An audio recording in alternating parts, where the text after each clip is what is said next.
and gentlemen, welcome. My name is Alan Smith, and I co-authored a new book that's out this spring called Men with an exclamation point, Fight for Me. And this is the first ever Zoomcast. What is a Zoomcast, you say? Well, it's a cross between a podcast and a Zoom meeting. It's basically just a Zoom meeting that we're recording.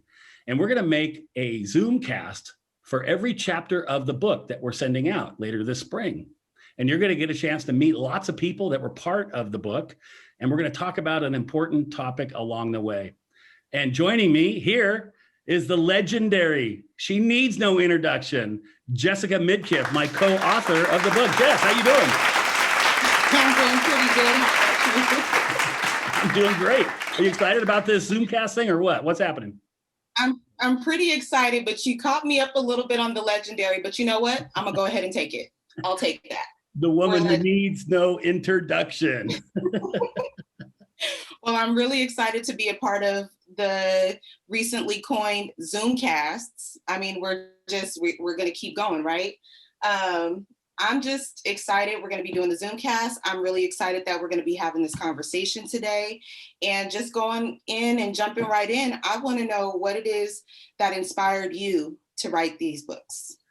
Well, Jess, the great Martin Luther King said a number of really important and profound speeches and statements in his life as he did that important work that he did. And there was one that he said that really resonated with me that I heard a while ago, and it's kind of been bothering me because it's so profound.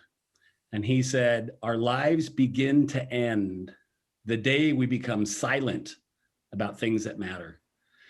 And I thought that was interesting because he didn't say your life ends like you jump off a cliff or something.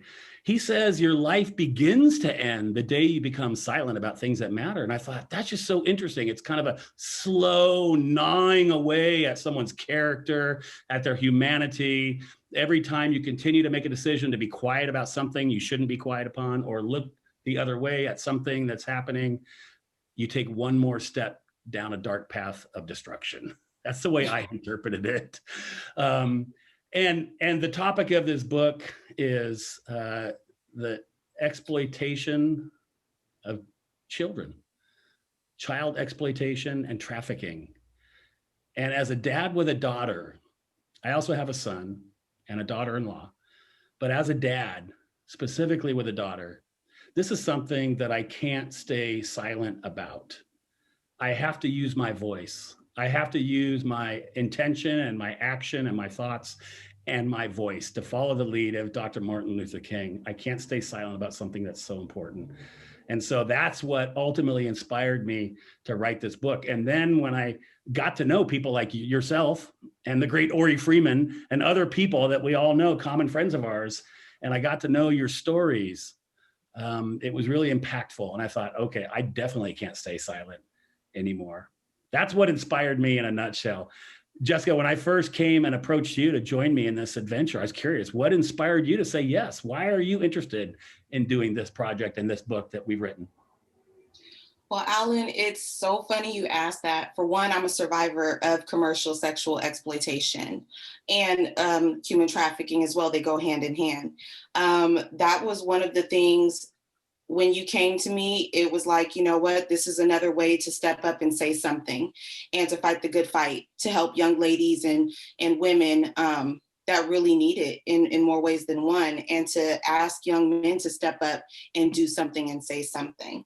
And also another big thing was after meeting you, the legendary Big Al, you know, I don't think silent is a part of who you are. You know, in the best way possible. If you see something, you definitely step up and say something. And so, you know, us working on this together, this is a big honor for me. This is a fun project. This is a great way to get the message out there that something needs to be done. So that's where my inspiration lies. That's good. Jess, you're a pretty big movie person. As I've gotten to know you, you love movies, don't you? Yes, I do. I love every kind of movie. I'm a big movie buff. What kind? Oh, you're gonna put me on the spot about what kind of movie? I love every movie, every single kind of movie. I'm into action, thriller, you name it, westerns, it doesn't matter. Anything that kicks butt. So I understand, as well as me being a big movie buff, I understand that you're a big movie buff too. So can you tell me a little bit about what you like? Well, I've been known to see a movie or two, and in the book, because the book is really tailored towards the male audience as much as possible. That's my niche. As a man, I'm an expert on men, and guys tend to like action movies, and I tend to like action movies. And so I went ahead and quoted a number of great movies. The greatest courtroom scene of all time, the great Jack Nicholson, Colonel Nathan Jessup. You can't handle the truth. And then somewhere he says, I have a greater responsibility than you can possibly fathom. And I love Okay. that. He's shaking us, trying to ask us to step into our responsibility. Gladiator, it's behind me. Says on the movie poster, what we do in life echoes in eternity. That's kind of a deep thought. And then the GOAT, the greatest of all time, Braveheart. That's it. That's in the movie. You can take our lives, but you can never take our freedom. Yes. And so Braveheart's in there. But the scene that you're referring to in the beginning of the movie, I've never been a huge sci-fi kind of movie guy, a kind of medium sci-fi guy. You know, I can do your superhero movies, I can do some of those things, but I'm not like a major sci-fi guy. But years ago, the Matrix trilogy came out, and they had this crazy special effects, groundbreaking, you know, the kind of the slow motion fighting thing that was happening. It was pretty crazy. But early on in that first movie, there was a really interesting scene. And I talk about this in the introduction of the book. I say gratuitous movie reference ahead, just to sort of give the disclaimer. So I know it's kind of a cheesy movie reference, but it's so cool. When Neo is beginning to wake up, and his mentor Morpheus holds out his hand with a red pill and a blue pill in it, and he explains to Neo, listen, you can take the red pill or the blue pill. Now, if you take the red pill, that essentially means you're going to wake up.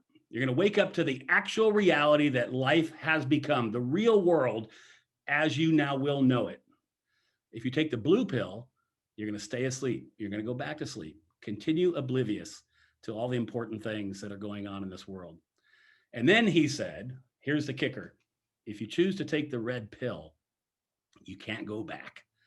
You can't unsee what you'll see. You can't unlearn what you'll learn. You can't unknow what you're going to know. So if you take the red pill, that's what you're in for. And I love that, because by reading this book, by listening to these podcasts, Zoomcasts, you're essentially going to be taking the red pill.